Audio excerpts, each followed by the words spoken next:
Welcome to episode 11 of the Sideletters podcast, the weekly B2B insights on film, tech, and the future business in Europe, made for professionals and decision makers in the creative economy, such as you. The Sideletters is a conversation between us, three European producers, and our guests, exploring what's going on in the markets, and we share our individual perspectives on that. It's April 22nd, and we've got a couple of things to talk about. First, we will discuss three news that caught our attention this week. The open petition on the UK's return to Creative Europe, the joint statement of 17 organizations from European audiovisual sector regarding the future of the media program within the new AgoraEU proposal, and the current report on the AI boot shares on all internet traffic. And spoiler alert, it's already more than 50% and increasing. And Fabian and I will give you a deep dive into our tools that we use in everyday work as producers. We will discuss it all, including our strive for digital sovereignty. And of course, why all of this matters for the creative industry in Europe. Greetings from Jennifer. She will be joining us back in early May. So today it will be me, Joanna Szymańska, producer from Warsaw. And me, Fabian Massa, producer working in Berlin and Hamburg. So this week we're doing something a little different. No guest interview. Instead, Joanna and I are pulling back the curtains on how we actually work as producers. Going to talk tools, automation, AI, file management, digital sovereignty, the whole thing. Yes, we have to manage the expectations here, though, but we are going to walk you through our own workshop setup, what's working, what's not, and what we think is still missing. It will be a proper behind the scenes. Okay, but first, let's get to the three news from this week that caught our attention. Let's go into it. Joanna, what's the first one? I want to start with AgoraEU and the new proposal, which already has been circulating for some time in the European Parliament and European Cultural Committee. And only this week, 17 organizations from producers organizations, directors organizations, writers organizations, sales, distribution, theatrical, signed a joint statement about the future of the media program, highlighting some concerns that these organizations have about how media program is being transformed through new AgoraEU proposal. So the challenges or the issues that the industry has are very basic. First of all, the narrative around AgoraEU is that it's going to be forward-thinking, more open to creative approaches to audiovisual industry. And firstly, there is a huge increase in the budget. It's almost doubled in comparison to numbers from 2021 to 2027 budget. So that sounds really like a great step up for audiovisual culture. The problem is, though, that in the proposal, there's no dedicated allocation towards film or audiovisual sector. There is not even a definition of film. It's just merged into this big media category, which also encompasses news and video games and immersive content. And what really I find really disturbing is that there are no mandatory independence criteria for production companies that are accessing development and production funds. That should be in there, definitely. Otherwise, the whole idea behind funding doesn't make sense, right? Yeah, of course. And I think this is also, the biggest problem with this, because I've got into some LinkedIn discussions about this Agora proposal. And I think the narrative in general is that, as Europe, we need to be more forward thinking. We need to be open towards innovation. We cannot be regulating stuff that much. And I agree. I mean, we should cut, through this red tape and through all this bureaucracy. But I think that is a bit of a step too far, because if you are, as an industry, excluded from the policy-making language, that these documents don't even acknowledge you as a cultural, economical force, that makes me question whether we are even relevant, as an industry to decision makers in European Parliament. And this is what the statement is about, right? That this needs to be carved out a little bit more and make clear boundaries, what's independent, what's not, what goes to cinema, what goes to other forms of media. I think it's important to make the distinctions. Yes, I think the whole statement is really about founding and laying some foundations about what this AgoraEU proposal has to offer to the audiovisual industry, how it wants to distinguish media from film or festivals or the whole audiovisual circuit. And of course, let's not forget that all these new media, interactive storytelling, gaming, AI, virtual reality, all of this is based on storytelling. And we are, as producers, the ultimate storytellers. We are the ones who are bringing new IPs. We are the ones who are pushing this industry forward, adapting new technologies, as we will be discussing in this episode. So, yeah, Yeah. I think that is a very important letter. And if our listeners want to support this cause, go to the websites of these organizations that have signed it. It's the European Producers Club, for example. You can support them by sending this statement to your local member of European Parliament. The decision-making process is ongoing right now. So I think that's also the reason why they published it now. So the more it spreads the word and gets to the political decision makers, the better. We're going to link it in the show notes.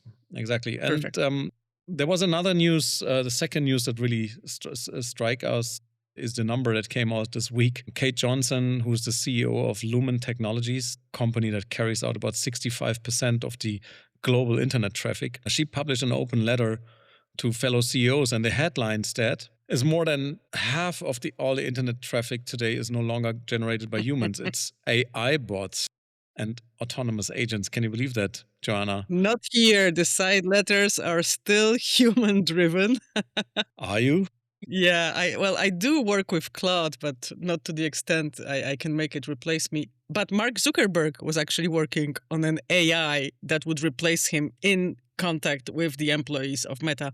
But I think what's even more remarkable about the statistics you shared, that Kate Johnson also pointed out that most companies are still in the early stages of AI adoption. So if AI agents are already responsible for more than a half of all traffic in the internet, I can't even imagine how it will look like in the next 3 or 5 years. And Johnson's point is pretty blunt. So the internet was built for human behavior, the way it works, human browsing speeds, human patterns.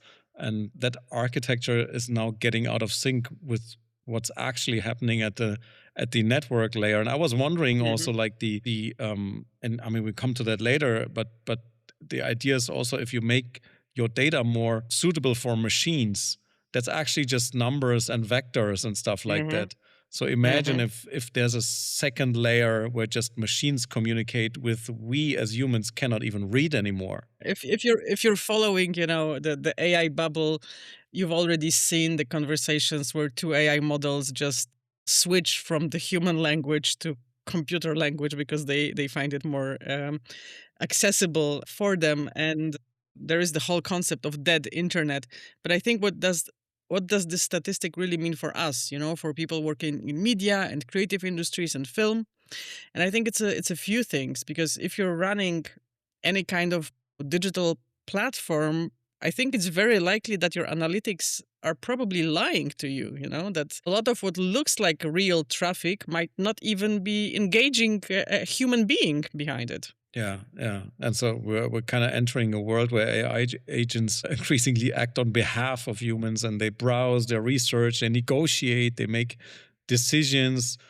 So the questions for the creative industry professionals is really, how do you reach decision makers when the first filter is increasingly a machine, And I think that's kind of where we're going. But of course, that we're all aware there needs to be a human judgment layer. I think it's a broader discussion, really, because I think that the more and more it becomes automatic, I think the more and more important it is who are the experts making the assessments and what are we really assessing. And I don't want to kind of repeat myself, but we discussed it in this podcast. What are the success factors? Can everything be narrowed down to numbers? And of course, my favorite angle is infrastructure and sovereignty, because this is a story about who controls these pipelines. Yeah. And in Europe, we are having those conversations about digital sovereignty, but I would say that this really adds the urgency to these discussions, Because if, AI traffic is dominant and the network infrastructure is not just an IT question, because it becomes a strategic question, who is running the traffic, who is owning the highways on which these agents are driving. Yeah, I'm using agentic systems as well on a small scale, but I'm experimenting with it. And I guess you do too, Joanna, and we'll look into that later in this episode. So, but our traffic is basically part of Kate Johnson's 50% count, right? Yeah, but the thing is that we will dive into it in a minute, but I would say that my agents are less of independent structures that do work for me. They are more of experts I hire to help me expand my skills in a way. So maybe they are doing research on the web. I mean, they are, but it also serves me to, for example, look into something they found. So then this traffic that they've generated is also enhanced by me. I don't really delegate stuff that requires, sharing data, logins, etc. I would say that's the digital sovereignty aspect that restrains me from that, really. I get it. Yeah. Yeah. So we look into that in a minute. And we have a third news that we want to discuss. Exactly.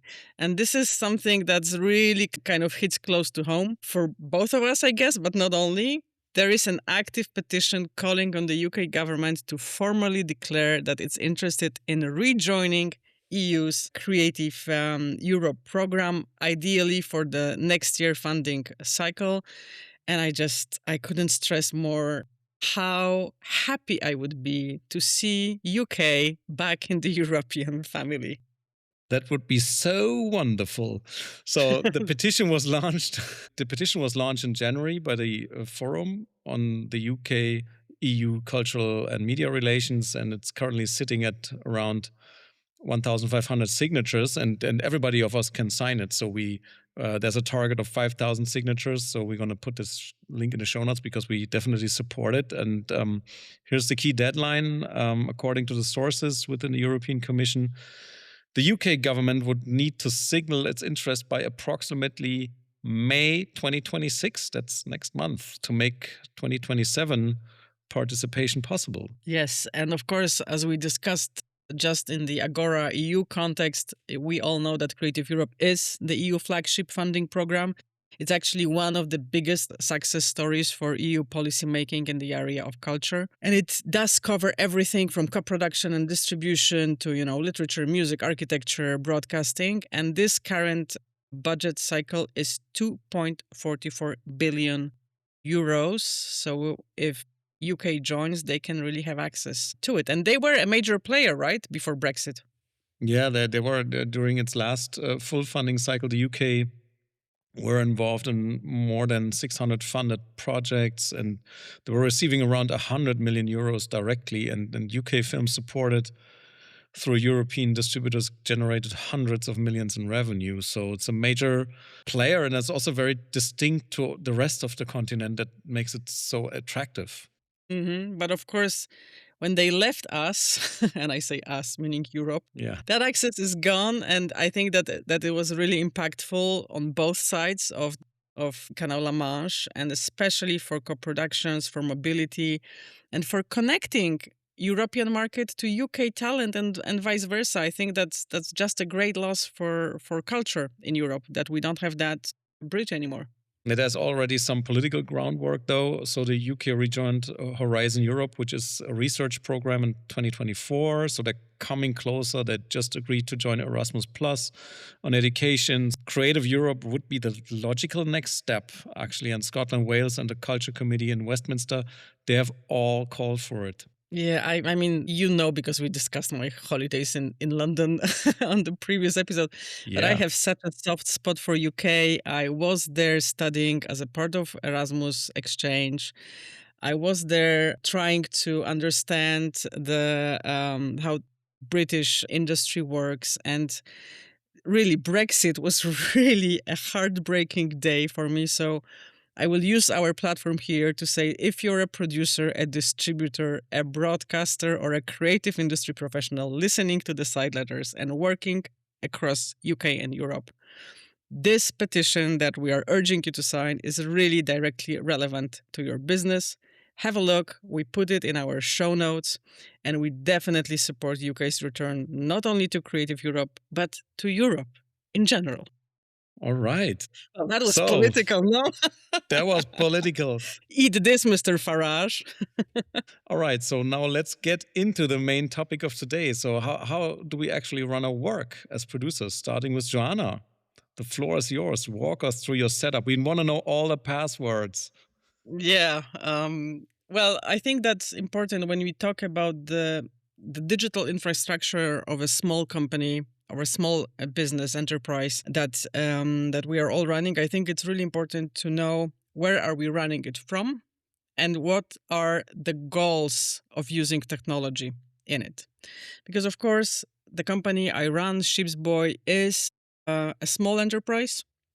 And we don't really have a big technological infrastructure because we are working on a, let's say, freelance, very agile basis. And we are trying to give people who work in the company certain freedom to use the tools they want. And when the AI... Can I just ask Sure. one question? Yeah, go ahead. How many people are in your core team? We have 5 people, and I think this is and I would say it's like a boutique enterprise. It's not a small one-person company anymore, but we are still not in the threshold of having 10 permanent employees and having our in-house accounting or legal, etc. We outsourced that. And when AI revolution started to happening, I of course jumped on the on the train of automate everything, and I had to look at how my company is running in order to understand what could be automated. And boy, that was that was a cold shower, really, because I started analyzing the structure of the company, and I understood that since we have this freedom and independence of using everything from, Dropbox, Outlook, we use a variety of programs and a variety of applications. There is not one tool that can help me automate everything, and that I would have to look for specific solutions. And of course, with AI models progressing and becoming more and more capable and connecting also to different applications, like Claude now can be connected to Microsoft, to Dropbox, to Asana, that perspective has changed. But what I started with and what we are still working on is, rather than look at the tools we have, was to look at what processes or what problems we would like to have automated.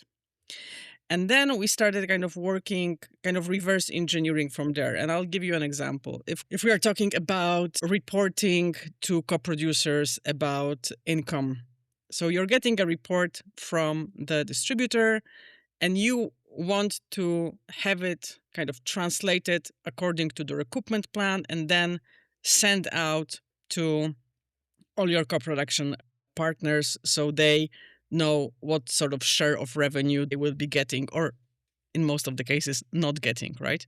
Yeah, it's a mandatory process that needs to be done, but you don't want to spend so much time with that, right? Exactly. And of course, the hurdles we came across were, first of all of these reports that we are receiving are not standardized. So each distributor has a different standard. Then each of our co-production partners also has their own form of reporting. Polish Film Institute has different, regional funds have different forms, private equity partners also required different forms. And that meant that for each project, we would have to create our own little agent that automates only that one specific kind of project in the terms of distribution reporting. Did you do that? And how did you build these agents? On which kind of platform? We are still trying this. Yeah. Because first of all, I am very concerned about the GDPR and data protection. And using models that are commercial but are not on my private server, I don't feel very secure sharing that data. I totally agree. Yeah. What I did were small closed tests I did on what's called, I think, like synthetic data. I created, and I did it only for myself to see even if it works. And it does work. I mean, if you structure it well, if you structure the agent, I use Claude and Cloud Code for that. If you structure the agent and tell it exactly which steps it should take, you can take it from the moment it gets the input, the report from the distributor. It can analyze it. It can analyze it against the recoupment, and then it can generate separate files for every partner in that specific project. But being perfectly honest, I didn't imply it in the company. I didn't implement it in the company. Yeah. First of all, lack of data security. Secondly, for each project, I would have to create a separate agent that would have its separate knowledge, its separate templates specific for that project. And I felt that it's not worth it yet. What I thought would be more useful would be to get my own server and have a maybe open source model there that would not be connected to the internet, but would work on a data that it only has access through that server. So yeah, there's a lot of thinking going into that, and I'm sorry, I'm a bit of geeky, and my geekiness experimenting also, not only thinking, right? Trying and experimenting a lot. But to kind of wrap up on this specific case study, I have to say that the initial question of what can be automated, what is this mundane, boring job that we want the machines to be doing rather than humans? Reporting was one of the first things I had in my mind. And then, of course, there is a problem or a challenge for a company like of size of my company and coming from the region that is not really funding very much the technical upscaling of companies. Where do you get the money from, to actually have your own server that is not, Amazon cloud, but you have access to it and you can have it, and it's, European or Polish. And if you want to know where we are right now with this, I am still iterating, I am still experimenting, but we are moving slowly as a company to actually build our own, let's say, Ship's Boy AI on our own separate server and have it kind of wired in a way that some of the work we are doing could be automated. But that starts with, spoiler, deciding what is the folder structure on the server and how are you going to name the files. Absolutely, like data discipline. Yes. Data discipline is the keyword, I think, right? To have and it like anyone all who knows me, they know how much I love discipline. Who doesn't? Yeah, but I think this is actually the foundation. This is what you say, is it worth the effort? Mm-hmm.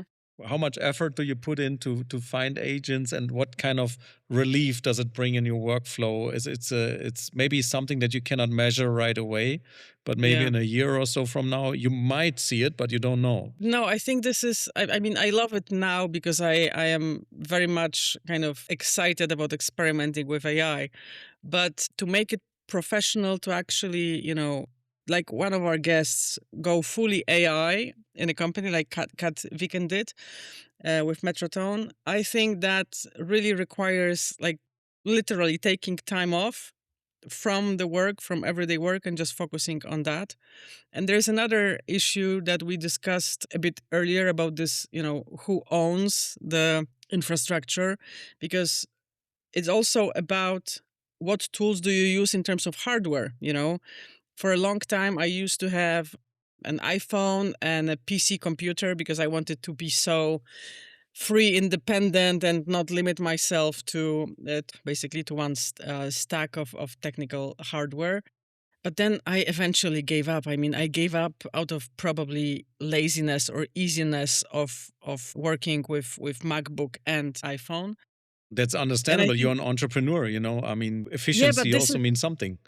Yeah, but this efficiency, I feel, and I mean, again, getting political again, do we really want to be entirely dependent on guys who are friends with Peter Thiel and Palantir?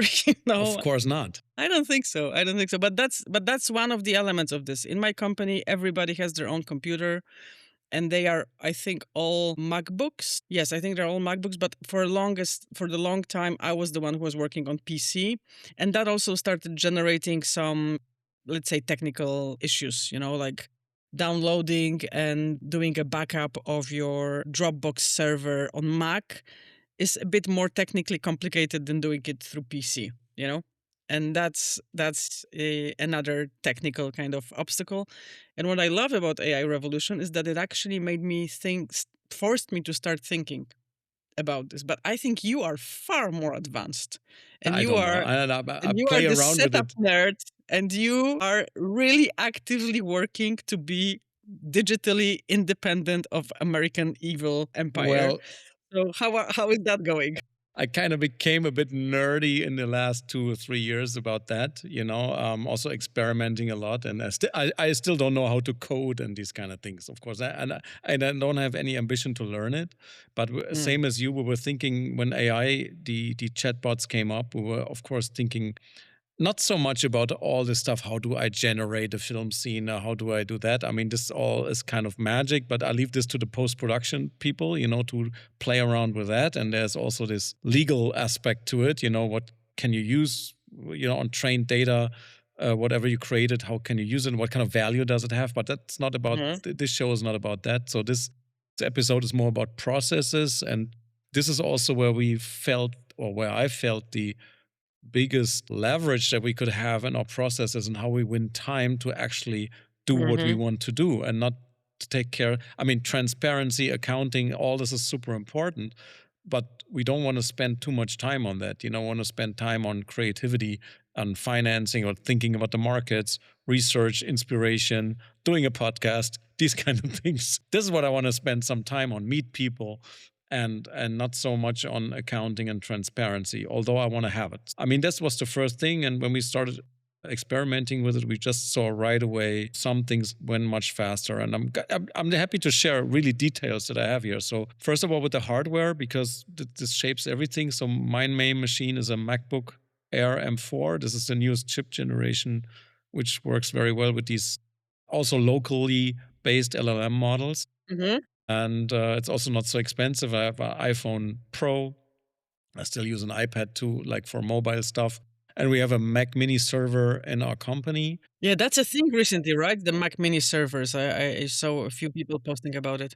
Yeah, ours is 10 years old and it's still on the net. It's like, this is our backup Jeez. thing, It's You like, you were but you were you, you were ahead of your you, times already 10 years ago. you're right. I mean, everybody's buying it right now and they're sold out because some people Mhm. think they needed to put their open claw agentic systems on that. But actually, I Mhm. don't think it's necessary. So where it gets more interesting here, there's a second server, and it's a self-hosted server at Hetzner, no commercial. There are also others like Hostinger, like these services who have huge data centers, and you just rent the server space that you need. And it's not expensive. It starts at, I don't know, €3 a month or something, depending on how much space and how much engine power you want to have. So what we use is around 15 to €20 a month. So it's fine. Okay. You don't need to And it's buy like a another Mac Mini. subscription-based, fee. Yeah. Mhm. Exactly. And And this it goes Hetzner is up. located where? In Germany? Is it a German It's based provider? in Germany and they have some data centers. You can actually choose where you want to have your data physically. They have some in Finland, I think two in Germany. I don't know where. I mean, you can maybe one in Poland even. There's some spread all over Europe, but they're physically based in Europe. So that's something that I find really attractive. And we do not do any post production on that, so we don't need any heavy engine. It's just for data management, process management, software, and these kind of things. Plus, but 3 months ago, and this is like another experiment, I rented another very small server, like a €3 a month server, just to have OpenClaw on that. For Mm. those who don't know it, like OpenClaw is this open source agentic system that was, I think, programmed by an Austrian guy who now works at OpenAI, but before that he was independent. Yeah, it's an agentic system that basically the more access you give it, the more efficient it can be for you, Yeah. but also the more dangerous it can be. So we said, okay, it It's needs very scary. scary, yeah, and you need a separate server for that thing. Yeah. This is what I did also with my Claude. I didn't kind of give it a separate server, but I have like a separate space on my computer and in my Dropbox cloud where it has access to. So I didn't give it like a blank access. I only gave it access to separate folder where I put stuff I wanted to work with. But yeah, it Yeah. is. I find it's. I have to say this is for me the fear threshold. Really. Yeah. And but speaking about Dropbox, this is something that we don't use anymore because we use Nextcloud. It's also a thing that you can self-host on the server, which is basically like works like Google Drive or that you have a folder system. You can give access to external people, to internal people. The user interface is easy to handle. It's just not as minimalistic as Google and Dropbox have it, but Nextcloud is totally fine. It's not too nerdy. It's totally good and super efficient. And the data lies on our own server somewhere in Germany, and this is just the interface where we have access to it. So no files of ours really sit in the United States or somewhere else. So your data is not under the US law and it cannot be kind of sourced by the CIA or ICE. Yeah, of course. I mean, our email is run by Google Mail, but the domain is hosted by Jonas, which is a European German provider. But it's a bit of a compromise, of course, because they're, like this Google environment is really unbeatable. I think the connection between calendar, mail, document, like collaborative work on document, then there's no parallel yet in Europe. We were looking into Proton Mail, which is a Swiss-based Yes, environment. I've opened an email there and Yeah. I'm experimenting with it, but I have to tell you that I didn't even realize how connected to the Google ecosystem I am. Like I use my Google account to log into so many services. But it's a It's great just product, I mean, I have to say, it Google is. just has a It is. great product. And this is something which I'm really missing from Europe, something that really can replace that workplace thing, and collaborative files like sheets or docs or presentation files. And this is something I think Proton is offering it, but the user Yeah. experience is not so good. It's I didn't go still, that far to actually yeah. work collaboratively on files offered by Proton, but they are definitely offering that service, and maybe we can just do like a test for a month to and see, and then we can report to our listeners Yeah. if that really worked. Yeah. But what about the video calls and calendar and all that? Is it all Yeah, Google? Google and Zoom Calendar, of course, are like they're connected to Apple Calendar, so there's a bit of a compromise there. But we always try to make it as European and as local as possible. But sometimes the practicability or the use is much better on these American products. So I'm not super dogmatic about it, but I don't want to be totally depending on that. You know what I mean? Yeah. Yeah. And let And me yeah, guess, you're probably on WhatsApp and Meta when it comes to yeah, sure. day-to-day. Now WhatsApp is a great This product too. this is how I we know. communicate regarding the side letters, right? We do, yeah.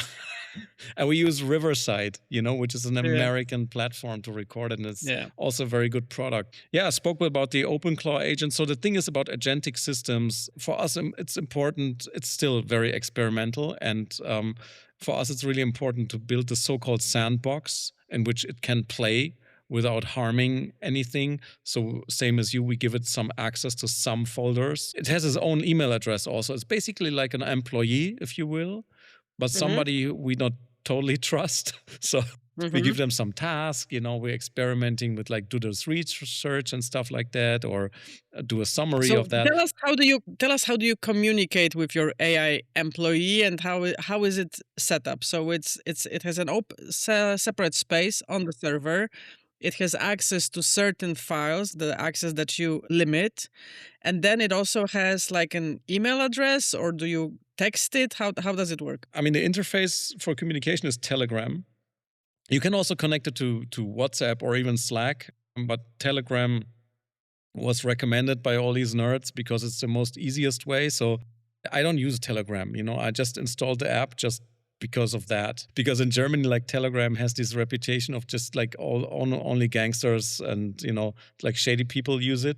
I know some Yeah. countries where this is the normal thing. Like in Ethiopia, for example, everybody is on Telegram. Nobody's using WhatsApp. It's just how it went there. Yeah, territoriality of services.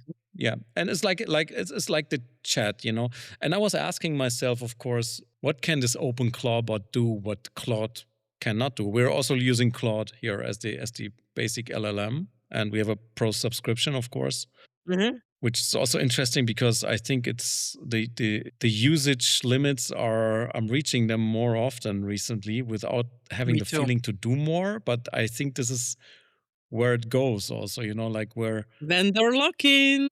Yeah, they want exactly vendor lock-in, and they want us to spend more on usage-based stuff. And I think this is also where the business models are going. That you put an account there, you put a deposit there, and it just consumes of that, which is also interesting. So anyway, so we're using that, and I was just thinking, this open Claude thing, does it really solve any problems that Claude couldn't solve? And I'm not sure yet. It really depends. It's not a big game changer yet, but maybe we're still experimenting. Maybe there would be another thing where it becomes more independent without being dangerous. Yeah, but what do you automate through it? Like, what are like the tasks you're giving it? Oh yeah, accounting. So for example, like the receipt from the restaurant comes in, and of course you have to digitize it somehow, but it's a piece of paper, and we just make a photo and it goes automatically into the pipeline and ends up as a data set in a Excel sheet or like Google Sheet, where it just then is collected, and we just need to double check it by the end of the month before we hand it over to accounting. So these kind of things are totally automated. No more like, oh, where's the VAT and stuff like that. So it all reads it automatically. All the other stuff like reporting also, in Germany, we have to report to all the copyright holders every month, and there are some software solutions also for that. But, we're a small company. We don't have so many films. So we also automated that.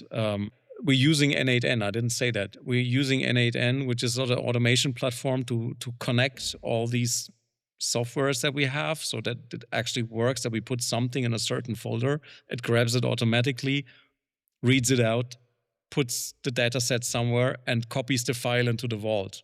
No, but Fabian, you have to, I have to stop you here because you sound like a proper IT guy right now. I don't And want of to course, bore you, but it's a big relief. It's a big relief. Did you have like an expert to help you set it up, or did you do it yourself as the head of the company and you were like, okay, I'm going to be this AI IT leader and we're just going to automate stuff?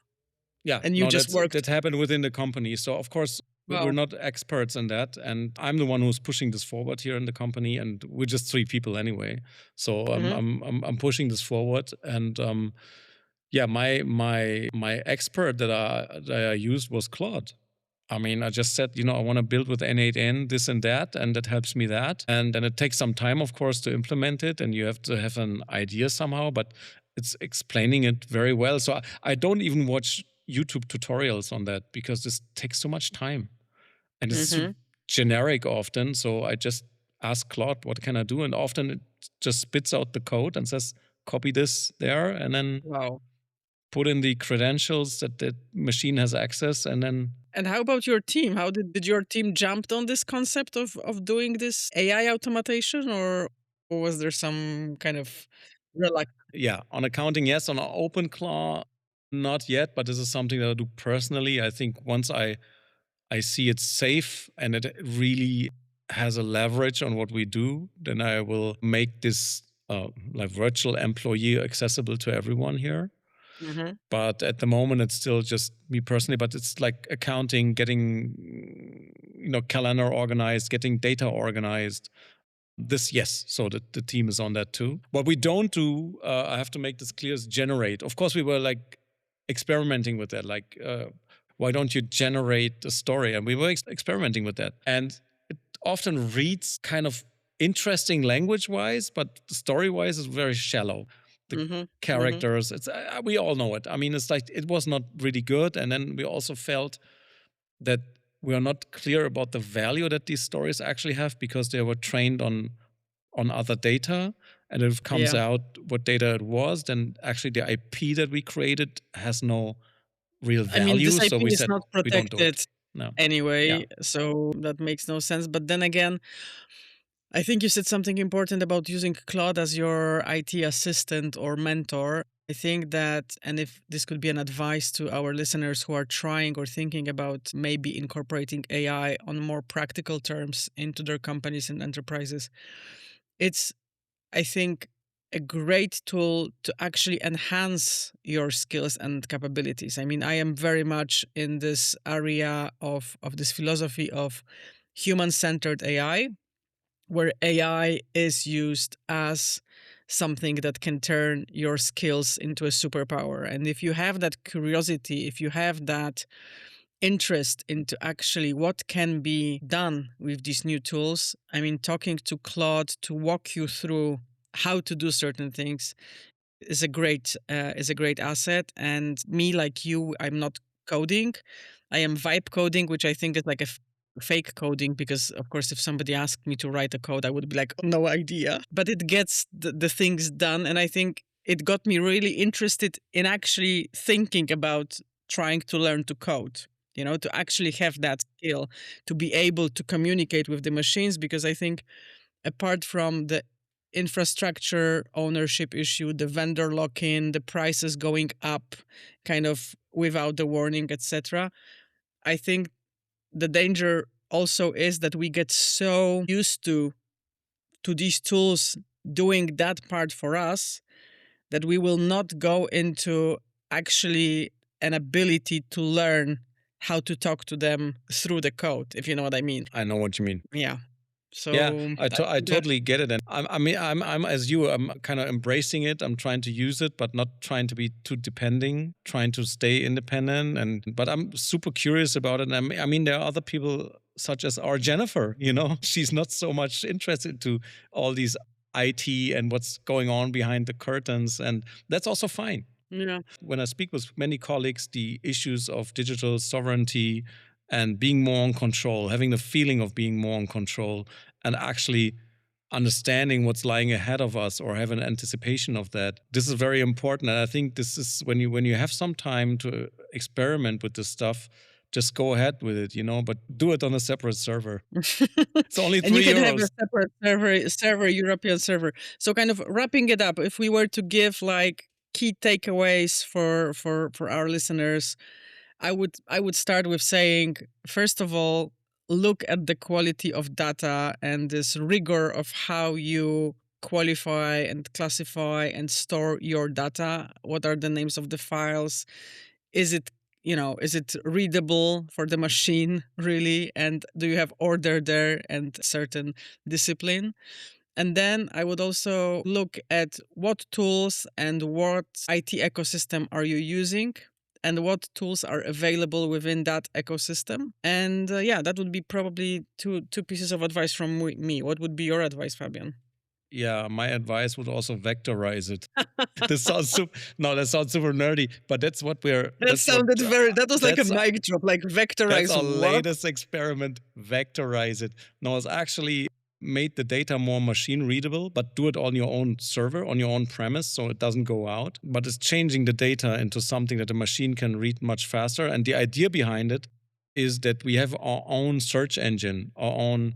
It's called RAG, Retrieval Augmented Generative, or something like that. Mhm. So this is like you have a chat window, and if I say, let me know who were the last 3 director of photography that I worked with and how much money did they make, for example. I just type it in and it fishes out the data from all the files that we have right away. So it saves me a lot of time in researching in my own data. And I'm just imagining for distributors, for example, who have much more data, these RAG systems could be a big leverage. And of course, but it all starts with what you said, that the data has to be somewhere, that it can be vectorized. It sounds super Yeah, yeah. nerdy, but You're it's taking us actually to pretty the. simple. Yeah, You're taking us to the penthouse while I'm still on the exactly. ground level. Vectorized. All right.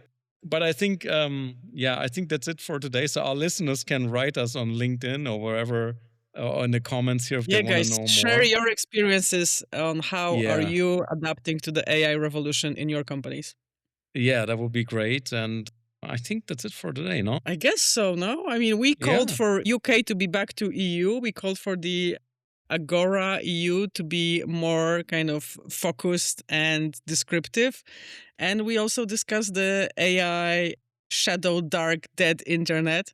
So I think, yeah, that's it for today. Shall I? No, you go. You go. I read us in, so you read us out. Okay, I'm going to read us out. So, okay, that's it for today. Thanks to my co-host, Joanna Szymanska, and always to Jennifer Sabra-Imagine. She will be back with us next month. Make sure you follow our community on LinkedIn. That's simply the Sideletters. And see you next Wednesday when we will be back with B2B insights on the creative industries in Europe. Ciao.